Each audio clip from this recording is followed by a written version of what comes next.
தேவனுடைய பரிசுத்த நாமத்துக்கு மகிமை உண்டாவதாக. இந்த 9வது மாதத்தின் முதல் கர்த்தருடைய நாளிலே கர்த்தருடைய வார்த்தையோடு வசனத்தோடு உங்களை சந்திக்க செய்த ஆண்டவருக்கு மகிமை உண்டாவதாக.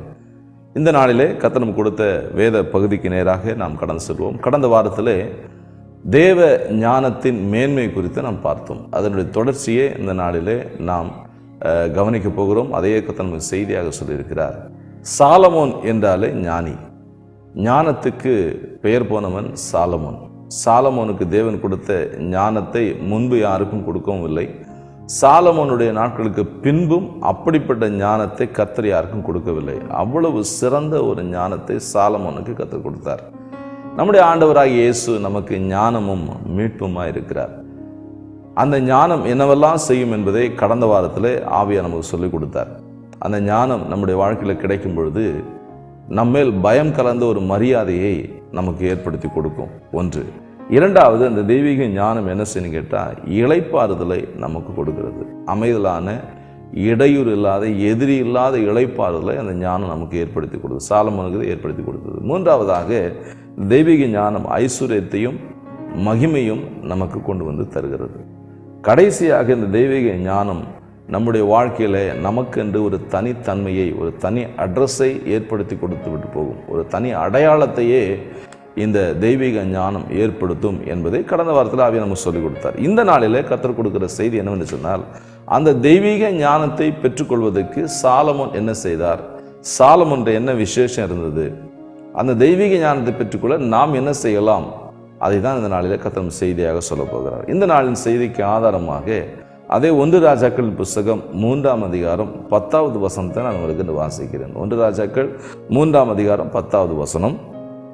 சாலமோன் இந்த காரியத்தை கேட்டது ஆண்டவருடைய பார்வைக்கு உகந்ததாய் இருந்தது.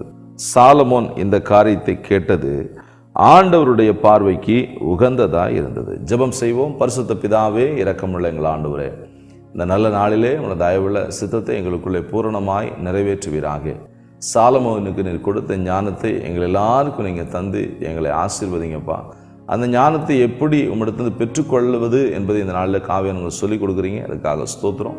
உங்களோட வார்த்தையை நாங்கள் கவனமாய் கேட்டு ஞானத்தை பெற்று நாங்கள் உமக்கென்று பிரகாசிக்க எங்களுக்கு உதவி செய்வீராக. இயேசுவின் நாமத்தில் வேண்டுகிறோம் பிதாவே, ஆமேன், ஆமேன். தேவனுடைய பரிசுத்த நாமத்துக்கு மகிமை உண்டாவதாக. நாம் வாசித்த இந்த வேத பகுதியில் சாலமோன் ஜெபித்த ஜெபம் தேவனுக்கு உகந்த ஒரு விண்ணப்பமாக இருந்தது. நிறைய பேர் விண்ணப்பம் பண்ணுறாங்க. நிறைய விண்ணப்பங்களுக்கு கர்த்தர் பதில் கொடுக்குறார், நிறைய விண்ணப்பங்களுக்கு கர்த்தர் பதில் கொடுக்கல. ஒரு சில விண்ணப்பங்களுக்கு வெயிட் பண்ணு அப்படின்னு சொல்கிறார். ஒரு சில விண்ணப்பங்களுக்கு எந்த பதிலுமே கொடுக்காம அப்படியே ஆண்டவர் நிலுவையில வைத்திருக்கிறார். சாலமோன் ஜெபித்த ஜெபத்தை கர்த்தர் உடனடியாக கேட்டு உடனே பதில் கொடுக்கிறார். அந்த விண்ணப்பம் உகந்ததா இருந்தது என்று சொல்லி 11-12 வசனங்களில் சாலமோன் கேட்ட ஞானத்தையும் கேளாத ஐஸ்வர்யத்தையும் உணர்வுள்ள இருதயத்தையும் அவனுக்கு கொடுத்து அவனை பிளஸ் பண்றார். இந்த விண்ணப்பத்தில் சாலமோனுக்கு உடனடியாக பதில் கிடைக்கிறது. அப்படின்னு சொன்னால் சாலமோனுக்குடைய வாழ்க்கையில தேவன் என்னத்தை பார்த்தார், அவன் எப்படி நடந்து கொண்டிருந்தால் அந்த உகந்த விண்ணப்பத்தை செய்திருப்பான், உடனே அதில் பதிலையும் பெற்றுக் கொண்டிருப்பான் என்பதை இந்த நாளில் கர்த்தர் செய்தியாக சொல்லியிருக்கிறார்.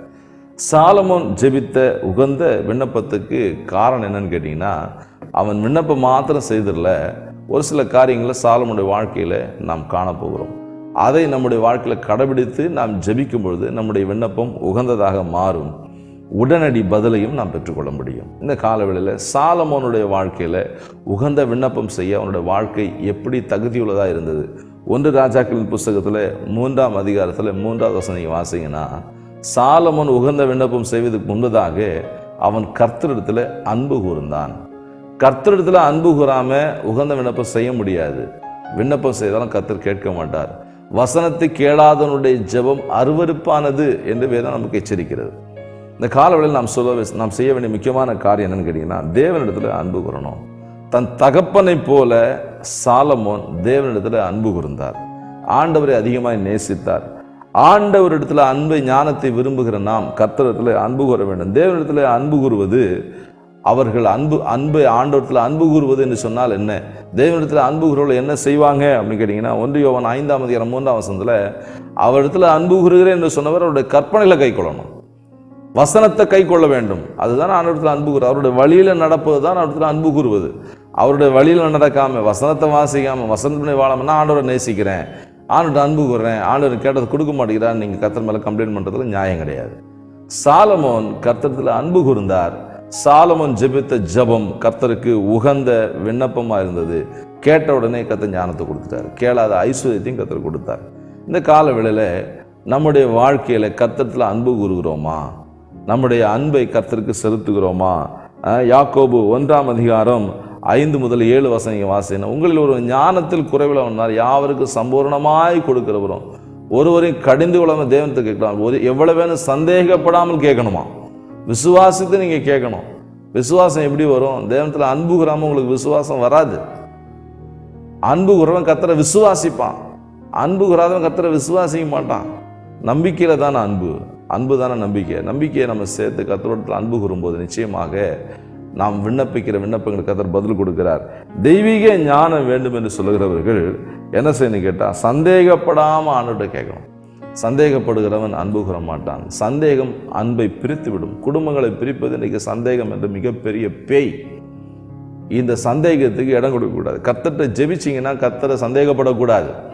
ஆண்டவர் கொடுப்பாரா கொடுக்க மாட்டாரா, எங்கே கொடுக்க போறாரு சந்தேகப்பட்டீங்கன்னா நிச்சயமாக நீங்கள் அதை பெற்றுக்கொள்ள முடியாது. அப்படிப்பட்டவன் கர்த்தர்ந்து எதாவது பெற்றுக்கொள்ளாமல் வேண்டு நினைக்க கூட நினைக்காதுங்கிறார் ஆண்டவர். நம்ம சந்தேகப்பட்டு ஜெபம் பண்ணுறதுல நம்ம எந்த பிரயோஜனமும் கிடையாது. சந்தேகப்படாமல் நாம் கர்த்தர்கிட்ட அன்பு கூற வேண்டும். அன்பு கூர்ந்து நாம் ஜெபிக்கும் போது நிச்சயமாக நம்முடைய விண்ணப்பம் உகந்த விண்ணப்பமாக மாறும். கர்த்தர் உடனடி பதிலை கொடுப்பார். அன்பு என்று சொன்னால் 1 கொரிந்தியர் 13 வாசிக்கிறோம், அன்பு சகலத்தை தாங்கும், சகிக்கும், நம்பும், விசுவாசிக்கும், எல்லாம் ஒளிஞ்சு போக. ஆனால் அன்பு ஒரு நாள் ஒழியாது. தேவன் அன்பாகவே இருக்கிறார். அன்பில்லாதவன் தேவனை அறியான். தேவனிடத்தில் நாம் அன்பு கூறுவோம், விண்ணப்பிப்போம். அந்த விண்ணப்பம் உகந்த விண்ணப்பமாக மாறி தெய்வீக ஞானத்தை நீங்கள் பெற்றுக்கொள்ள அது வழிவகுக்கும்.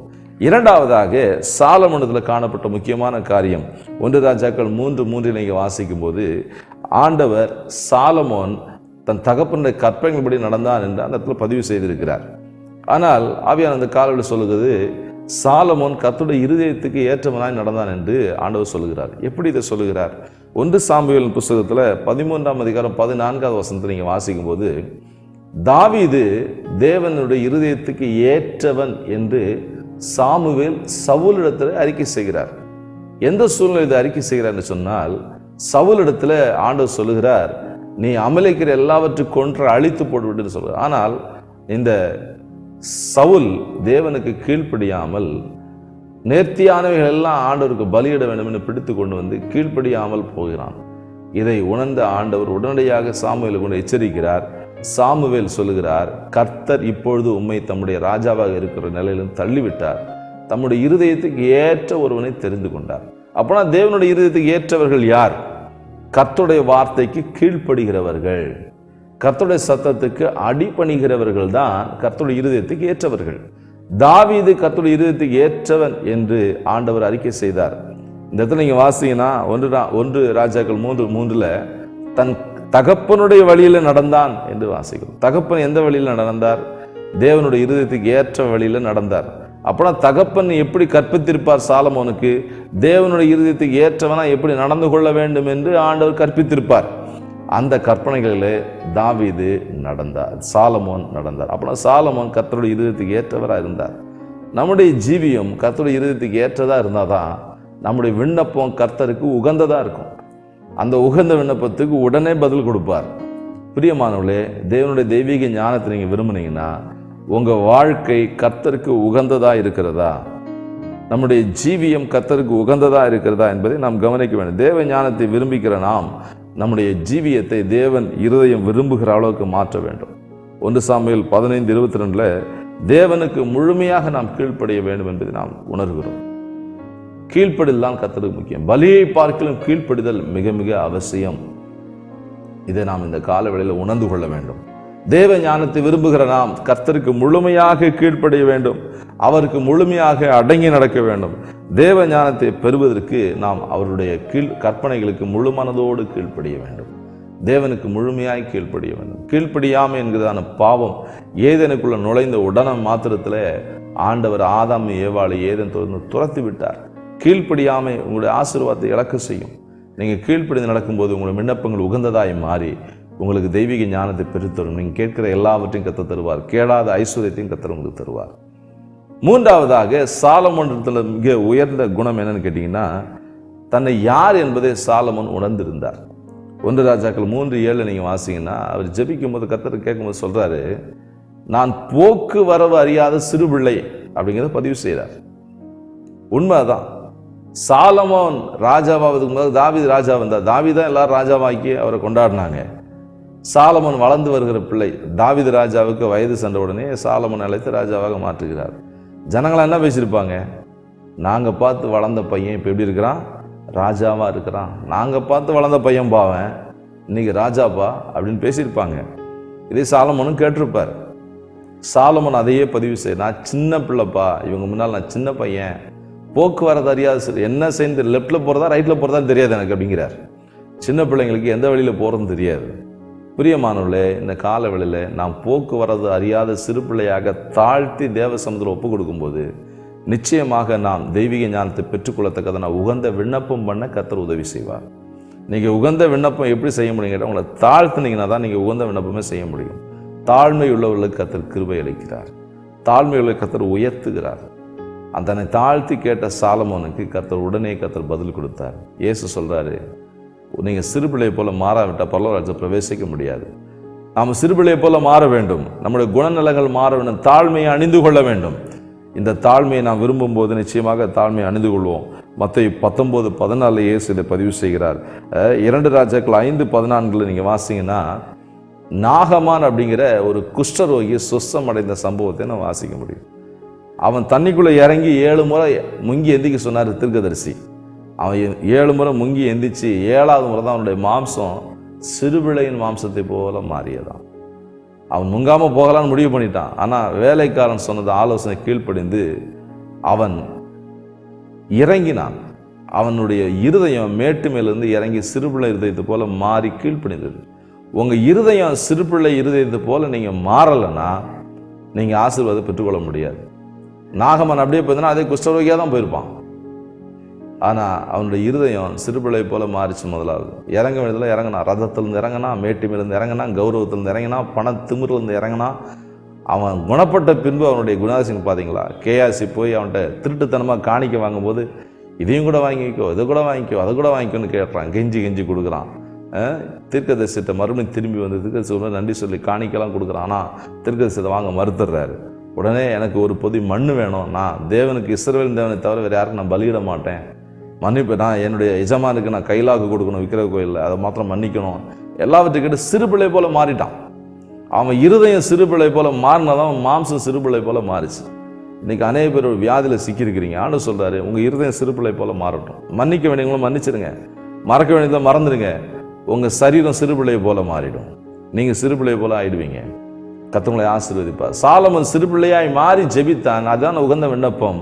உகந்த விண்ணப்பத்துக்கு உடனே பதில் கொடுத்த தெய்வீக ஞானத்தை அவனுக்கு கற்றுக் கொடுத்தார். கடைசியாக சாலமோன் இருக்க முக்கியமான ஒரு கேரக்டர் என்னன்னு கேட்டிங்கன்னா, 1 ராஜாக்கள் 3:6-7 வாசிங்கன்னா, தேவன் கொடுத்த பெரிய கிருபையை நினைவு கூர்ந்தார். தான் உட்கார்ந்துருக்க சீட்டு தான் எலெக்ஷன் வச்சு ஜெயிச்சு வந்த இடம் இல்லை. அவனுக்கு கர்த்தர் கிருபையாக அவனுடைய தகப்பனுக்கு போட்ட பிச்சை அப்படிங்கிறத அவன் மறக்கலை.